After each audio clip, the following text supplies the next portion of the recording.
प्रकार से कनक कोट विचित्र मणिकत सुंदरायतना घन चौहट हट सुघट बीथी चारुपुर बहुविधि वन गजबाज खच्चर निकर पदचर रथ बरूथन को गने बहुरूप निश्चर जूथ अति बल सैन वर्णत नहीं बने।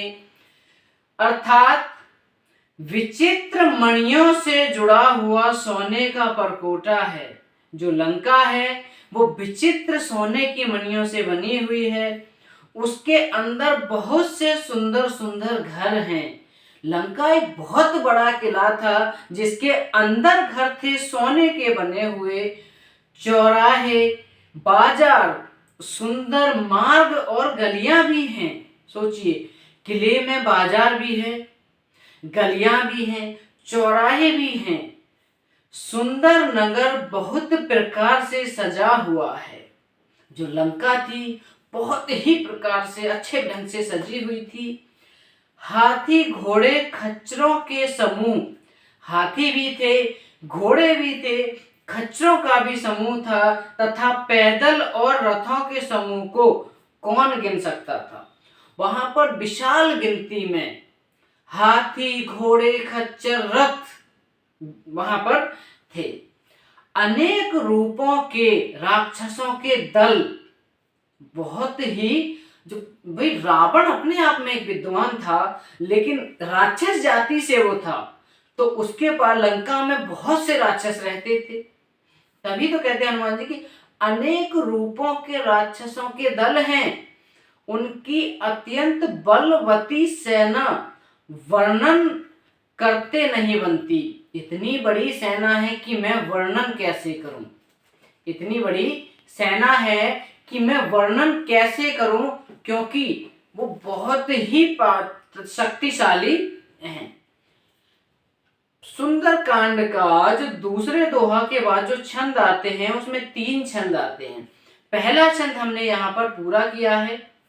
दूसरे की तरफ बढ़ते हैं कि बन बाग उपमन बाटिका सरकूप वापी सोहहि नर नाग सुर गंधर्व कन्या रूप मुनि मन मोहहि कहु माल देह विशाल शैल समान अतिबल गर्जहि नाना अखारन भिरय बहुविधि एक एकन तर्जहि। अर्थात दूसरे छंद का अर्थ है कि वन बाग उपवन, जो बगीचे हैं, वन है, बाग है, बगीचे हैं, फुलवाड़ी है, तालाब, कुएं और बावलियां सुशोभित हैं। तालाब भी है, कुएं भी हैं, बावलियां भी हैं, सारे सुशोभित हैं, सब में फूल दिख रहे हैं, चारों ओर महक छाई हुई है।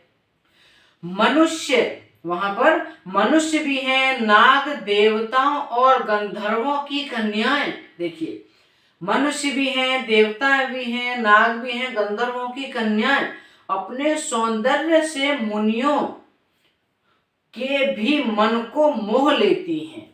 सोचिए, जो मुनियों के मन को भी मोह लेती हैं वो कितनी अत्यंत सुंदर होंगी। अर्थात आगे का अर्थ है, कहीं पर्वत के समान विशाल शरीर वाले बड़े ही बलवान मल्ल क्या बोलते हैं, जो कि पहलवान होते हैं, वो ऐसे थे कि पर्वत के समान बलवान थे, गरज रहे थे। वे अनेकों अखाड़े में बहुत प्रकार से भिड़ते और एक दूसरे को ललकारते थे।